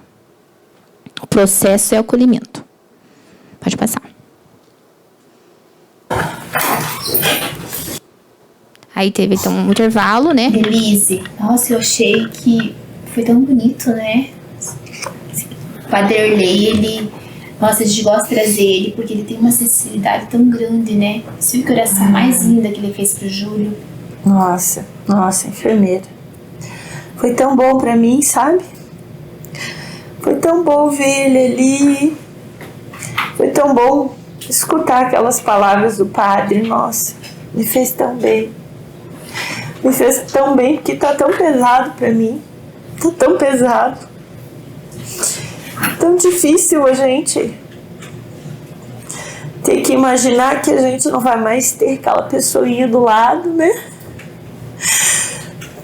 De pensar que às vezes foi a gente que poderia ter mudado essa história. Mas eu não sei, né? Acho que como você falou, tem coisas que são para ser, né? A gente não tem que fazer. Tá nas mãos de Deus. Anne, foi uma tragédia, Melissa. Foi uma tragédia. No momento, você não tem culpa. Você não tem culpa. Aquilo lá foi uma tragédia. Infelizmente, cada um tem sua hora. Nós não pensamos na morte. Quem vai pensar na morte de uma criança de 8 anos? Mas olha, o acidente, você saiu sem machucado nenhum, seu esposo teve só machucados na perna e ele, infelizmente, faleceu. Então, assim, era a hora dele, infelizmente.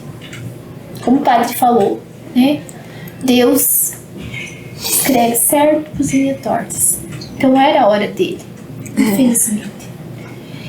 E seus pais não conseguiram chegar, então? Então, eles acabaram se atrasando e também, coitados, estão muito estressados. Eles perceberam que eu estava muito nervosa, eles pararam um pouco. E como a gente também mora longe, né, enfermeira, estrada, não é fácil, a gente nunca sabe que horas que a gente consegue chegar. Mas eles estão vindo, só vai demorar um pouco, e, enfim, né? Não, e inclusive, se você quiser ligar para eles e falar para eles virem com calma, eles não precisam ter pressa, a gente espera eles chegarem. Fala para eles que eles vêm com calma, que eles vão Pode fazer. Percebe ali a questão da relação de ajuda com ela? Na questão da importância da doente religioso, né? Se for preciso, a gente conversa com o representante religioso antes dele entrar, tá? Explicar para ele como que é, o que aconteceu, para que ele entre já ciente. E aí nós, claro, não tivemos tempo de gravar, né, a oração lá no pé do leito e tal, mas a gente faz isso sempre, quase que rotineiramente. Sempre que a família já identifica que é religiosa, independente da religião que tem, a gente tenta trazer. Já trouxemos já do banda, do evangélico, toda a religião que a pessoa for, tá? Porque é muito importante para ela fazer essa passagem, é um ritual, né? E aí, lá, essa despedida concretiza, infelizmente, o óbito. E ela vai processando. Ela ainda demonstra a questão da culpa, mas é que ela mesma já está na fala dela ali, ela já está se libertando, ela já está aceitando e vendo que ela não teve culpa, que é realmente uma tragédia. A questão da preocupação com os pais, né? A pessoa lembra tudo que... Você tem que saber tudo que estava acontecendo. Não, você viu que eu fiquei preocupada em relação aos pais dela, deles virem com pressa. Essa é uma relação de autoajuda. Você quer ligar para eles, para se acalmarem, que eles não precisam vir com pressa, a gente espera. Isso é a preocupação com a família, a preocupação com os pais dela. Já imaginou se os pais vêm correndo e sofrem um acidente? Também? Ah, então, assim, a gente tem que se preocupar com toda a família, de verdade. É um dever nosso, tá? Pode passar, pode passar. E você chegou a pensar sobre o seu esposo? O que você vai fazer? Então, ele quer vir. Então, eu não sei o que você me disse. A gente consegue esperar? Se dá para ele vir? Sim, não, a gente agenda a ambulância para ele vir. Não, a gente consegue sim. Eu acho muito importante ele estar aqui com você, né? E aí, não sei se você já comentou com ele que o resultado do exame, ou se você quer que nós façamos o resultado. Enfermeira, eu não tive coragem de falar. Ele viu que eu estava muito nervosa. Mas eu não fui lá, eu falei com ele pelo celular. E eu disse que o Júlio tá grave. Que se ele quisesse vir pra ver o nosso menino, ele falou que vir sim. Não, você tá certa. É uma notícia muito terrível falar por telefone. Não deixa ele vir aqui, daí a gente senta, né? Aí a gente conversa com ele, explica o que aconteceu, né? Aí ele se despede do Júlio também. Vocês dois, pai e mãe, se despedem dele, né? Pra ele ir em paz. Ah, ele era tão bom, querido. Ele era um menino tão bonzinho, tão amável, carinhoso. Pode pausar. A colega aqui acabou de pedir para mim assim, quanto tempo vocês têm para falar com a família? Quando o tempo for preciso. Ah, enfermeira, mas daí ele era potencial doador de coração. E se eu for falar só amanhã da doação, talvez amanhã já não dê para doar o coração. Talvez não dê. Mas se a mãe não tem condições de falar sobre doação agora, se ela está negando, se ela está se culpando, se ela está na raiva, é um desrespeito moral até eu oferecer a doação para ela. Desde que eu justifique bem no prontuário, como está a condição familiar, mãe sozinha, esperando familiares vir, né, em negação, sem condições, né, sobre a questão da decisão, ou até falências, nesse caso a gente falou e a família precisa ter um tempo para pensar. Desde que documentado, a gente tem sim o tempo que for preciso. É claro que eu não posso justificar dias, né? Mas assim, nós já ficamos esperando dias um familiar vir da França, que era a mãe. E a gente justificou que o pai falou que não ia decidir nada enquanto a mãe não chegasse. Então, assim, a gente tem essa autonomia, desde que bem justificado. E porque a gente tem que pensar na família em primeiro lugar. E aí depois, claro, se infelizmente hoje a mãe não deu para entrevistar, vai ficar para amanhã, o coração já não vai ser mais viável, não vai. Mas eu atendi adequadamente essa família e no final, se eu fosse entrevistar hoje, talvez não ia doar nada daí. Nem coração, nem rim, nem nada. Talvez amanhã consiga rim e fígado. Pensando se fosse só na questão dos órgãos. Mas lembrando que nosso processo sempre é voltado para a família. E ela relatou, né, que não conseguiu nem falar com o pai ainda. Exatamente, ela não conseguiu nem falar ainda. Como é que ela vai falar para o pai, por telefone, que o filho morreu? Mas percebam que ela já está mais na fase de aceitação, se despedir do nosso menino, né? A gente fala como vai ser a vida dela sem ele. Então, ela vai e volta. Eu fiquei muito feliz que vocês perceberam bem essas fases do luto, né? Dá para ver bem. E em nenhum momento, né? Ela está aceitando, mas ainda está se culpando, né? Aí tem a questão dos pais dela que não chegaram. Tem a questão ainda do marido, sabe? Então, assim, essa entrevista simulada, ela durou 1 hora e pouco. E ainda nem conversamos com o pai, e nem vai ter fala com os avós.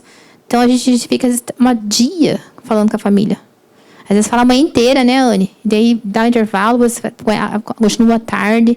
E eu falei, vai atrás da papelada, vê a questão do velório, vê a questão do caixão, vê a questão... Então, a gente faz a relação de ajuda mesmo com a família. Para daí chegar no resultado, que é o presente. A doação é um presente que a família te dá. Ela dá os órgãos para você. Tá ali. A coisa mais preciosa que ela tem.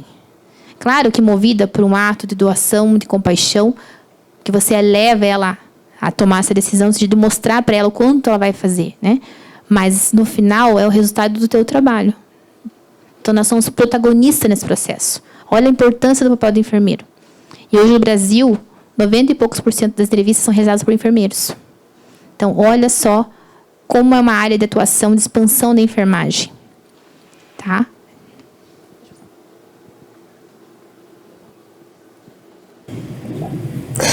Ai. Mas eu te juro que tudo, que qualquer lugar da terra que ele tivesse, qualquer hospital que ele tivesse, tudo que a gente tem aqui é o que teria disponível no hospital. Então, nós somos referência em neurologia, nós somos escola em neuro, nós formamos neurologistas. Se houvesse uma forma da gente salvar a vida do Júlio, a gente teria salvo. E é com muita dor que a gente está passando essa notícia que a gente não conseguiu salvar a vida dele. Muita dor. Ai, o que a gente vai fazer agora, enfermeira? Então agora, meu Deus. Como foi um acidente, vocês vão ter que fazer um boletim de ocorrência. Meu Deus. Outra coisa, ele tem que ir para ML. Você já ouviu falar do ML? Já. Infelizmente, pela lei, como acidente. Será que precisa, enfermeira? É obrigatório. Mas e se o médico fizer um documento? Ele não pode, ele é obrigatório por lei. Ele já fez encaminhamento ML, tá aqui. Ele pode até preso. Mesmo se a gente não autorizar? Nós não temos, é compulsório, é lei da polícia, tem que... Pode passar. Meu Deus.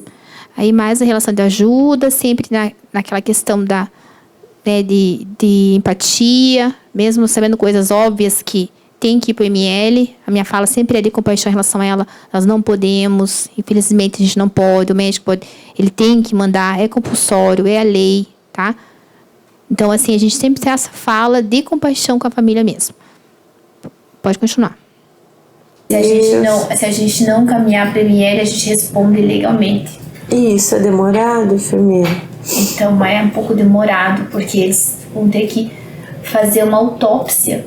Então vão ter que abrir o corpinho dele para confirmar a causa da morte dele. Deus, mas a gente sabe que foi da cabeça. Mas o médico legista, que é um policial, tem que confirmar o diagnóstico que os médicos aqui fizeram, porque foi um acidente. Então a lei tem que mandar para o ML. E aí, dado ao horário, agora já são 3 horas, né? O ML não faz necropsia à noite, então ele vai fazer só amanhã. Tá? Você pensou em velar ele, enterrar lá, em Vicente Prudente? A gente mora lá, a gente vai enterrar ele lá, sim. E vocês têm plano funerário? Não, a gente não tem. Quem pensa que vai morrer tão jovem assim? Vocês vão ter que resolver algumas coisas. Vocês vão ter que fazer então esse boletim de ocorrência. Ele vai ter que ir para o ML. Nossa, enfermeira, eu vou lembrar de tudo isso. Eu vou anotar tudo para você e vou estar no telefone te orientando também. Você pode me ligar, mas eu vou te passar tudo por escrito.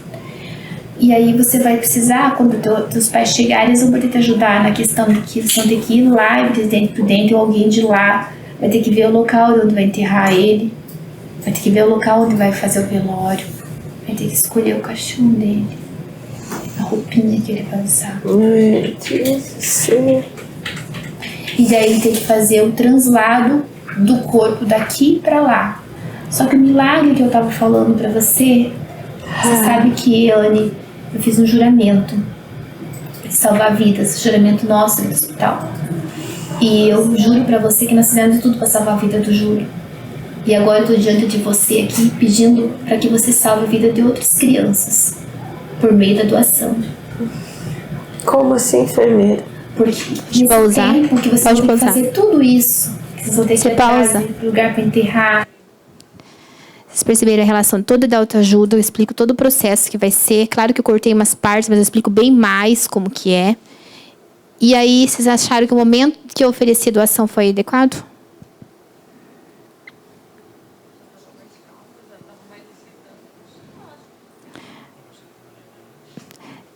Ela não conversou com o marido ainda, mas ela já está discutindo comigo até a roupinha, como vai ser enterrado, né? Ela está bem mais próxima de mim, perguntando para mim como vai ser feita as coisas.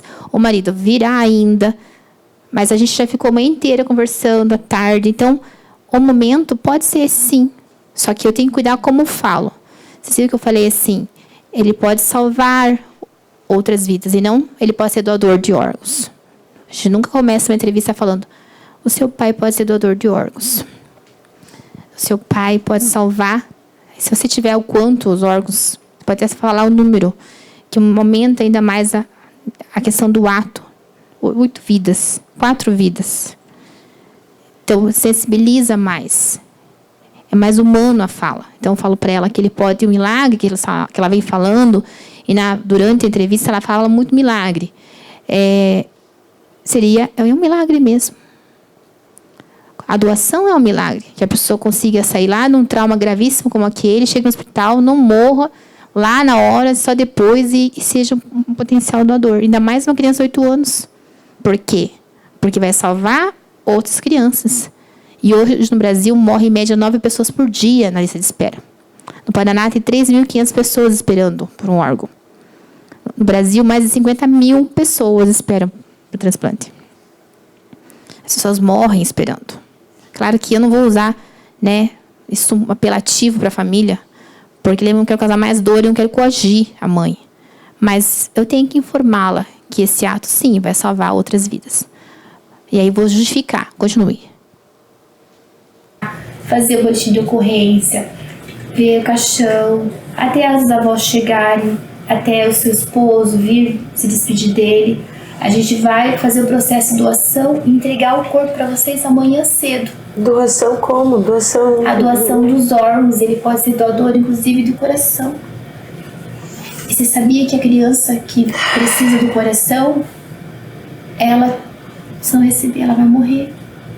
Ah, meu Deus, mas é tão difícil, eu não sei o que pensar. Annelise, é terrível nesse momento de dor, de tragédia que você tá, você tem que pensar ainda em ajudar o próximo, em ajudar outras mães. Mas eu não posso deixar de te pedir que você pense que você vai deixar que essas mães não passem o que está passando. Você vai evitar que essas mães sentem no sofá como esse e recebam a notícia que os filhos dela faleceram. Porque você tem nas suas mãos a possibilidade de estar salvando essas crianças. E a gente faz isso todo no tempo que vocês precisam. Mas isso não demora mais? Não é mais demorado? Não vai, porque nós vamos fazer a doação durante a noite. Queria ficar lá numa gaveta. Mas não vai mexer muito no corpinho dele, enfermeira? Não. Só finalizando essa frase ali. Vocês viram o que eu falei na gaveta do necrotério? Totalmente inadequado, né, gente? Isso é muito frio. É que eu tenho pouco tempo, por isso que eu já vou falando, eu não estou deixando vocês constatarem. Mas, assim, é um pouco apelativo, né? Quando eu jogo para ela que a criança vai morrer se não doar. Então, não é muito adequado. Eu posso falar para a mãe que vai salvar outras vidas, mas não jogar para ela assim, olha, se você não doar, as crianças vão morrer. Então, assim, eu causo o sofrimento, porque daí depois, se ela não doar, ela fala na cabeça dela, pensando assim, como fui uma pessoa má, você vê, eu não doei, e agora essas crianças vão morrer por minha causa. Então, cuidado com termos apelativos. Fala, sim, que vai salvar vidas, né, de crianças, porque vai para crianças, mas cuidado com o apelo demasiado, porque se joga muita responsabilidade para a mãe, no sentido assim, que ela tem o direito de decidir. E a parte que eu falo que é muito difícil, realmente decidir pela doação, realmente, porque é um momento difícil ela pensar em tudo isso. Gente, não vai dar tempo de terminar a entrevista. Eu vou depois disponibilizar, ela já está no YouTube, na verdade essa entrevista é completa, por causa do nosso tempo mesmo. Coloca outro vídeo, o outro só para finalizar. Daí, assim, quem tiver interesse em se aprofundar mais, como eu disse para vocês, para eu dar uma aula dessa, só a teoria demora em torno de 20 a 30 horas, só a parte teórica.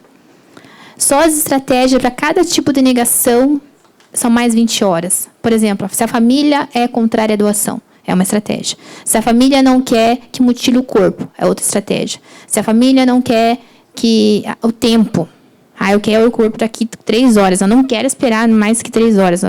Então, para cada ação, há um milagre. Eu vou ter uma estratégia e uma forma de conduzir.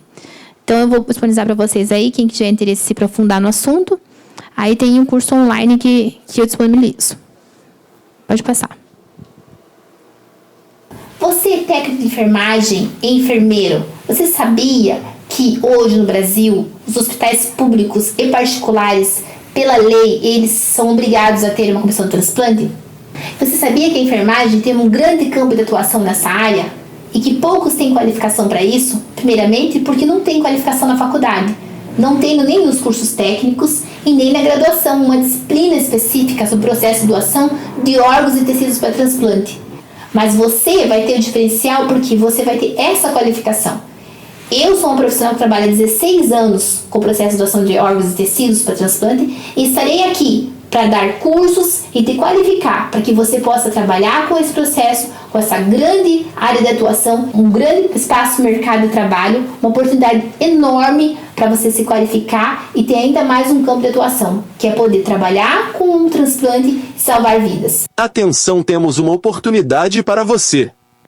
Para suprir a demanda por treinamentos qualificados e específicos, surge o projeto Enfermagem no Transplante. Oferecendo cursos e capacitações com uma profissional com 16 anos de experiência na área, que acabou de palestrar para vocês. Estamos com uma super promoção de pré-lançamento do curso online Entrevista Familiar para Doação de Órgãos e Tecidos, Técnicas e Estratégias, que será ministrado pela enfermeira Gelena Versa.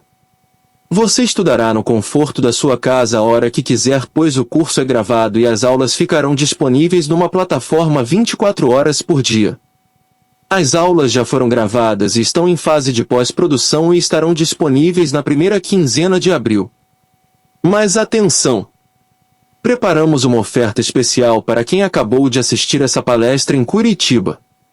O curso, que custará R$ 497, estará nos próximos 30 minutos com o preço de pré-lançamento em R$ 297 à vista ou em 12 parcelas de R$ 29,70 no cartão de crédito. E além desse desconto, será também oferecido somente para quem aproveitar hoje, de bônus, o curso Motivos de Recusa em Entrevista Familiar. Principais argumentos e como lidar com eles. Ou seja, você paga R$ 200 a menos no preço do primeiro curso e leva o segundo curso de graça como bônus. Mas não fique de fora. Essa oferta será válida apenas para quem estiver presente na palestra de hoje da enfermeira Gelena e só é válida pelos próximos 30 minutos. Para quem são esses cursos? Para profissionais que querem uma rotina de trabalho diferenciada, com mais tempo livre e mais qualidade de vida. E também com a possibilidade de contribuir e unir vidas e famílias através da doação de órgãos e trabalhando numa área em franco crescimento na nossa profissão. Entre em contato agora pelo QR Code na tela ou pelo WhatsApp 45999001373 e não fique de fora dessa oportunidade de entrar nesse emergente campo de trabalho da enfermagem.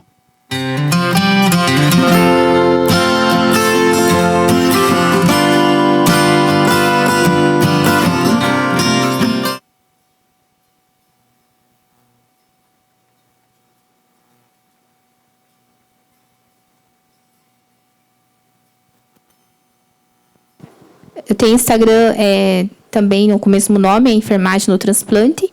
Aí me adicionem lá, eu estou à disposição, quando quiserem conversar, tirar dúvidas, né? É só entrar lá e conversar comigo diretamente. E aí também tem essa plataforma dos cursos, fique à vontade quem quiser se aprofundar. E muito obrigada, foi um grande prazer estar aqui com vocês hoje, ter essa oportunidade. Obrigado ao Corém, né, pela oportunidade de falar de um tema tão nobre. E só finalizando aqui, só queria pedir para vocês levantarem a mão quem acha que essa família vai doar, depois desse tipo de acolhimento. Excelente. E, no final, sim, eles iam doar. Tá vendo? Então, assim, vem como presente, realmente. E é isso. É um trabalho humanitário, é um trabalho difícil, mas é um trabalho que nós somos protagonistas e fazer uma diferença direta. E só terminando a pergunta que ela me fez aqui, até onde nós vamos? Até na captação. A gente vai até a hora que retira os órgãos e entrega para a equipe que vai transplantar.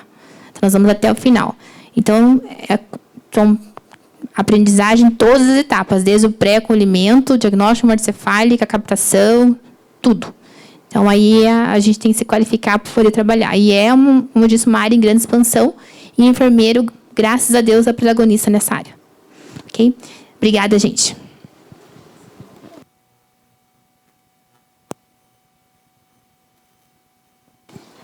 Tá, em nome do Corém, gostaria de agradecer você, Gelena, e a Annelise, tá? Em nome da presidente, doutora Rita Franz, por este momento riquíssimo de crescimento, por compartilhar as suas experiências, que nos, com certeza, levaremos para a nossa prática profissional.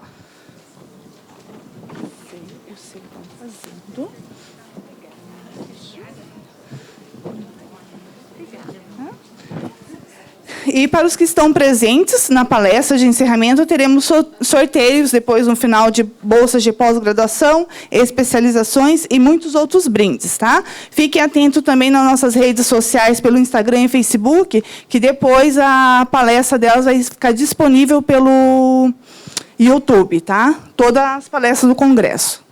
Inclusive, daí fala que a entrevista eu vou pôr ela inteira daí. A Juliana está falando assim que a entrevista ela vai colocar inteira depois disponível daí, tá bom?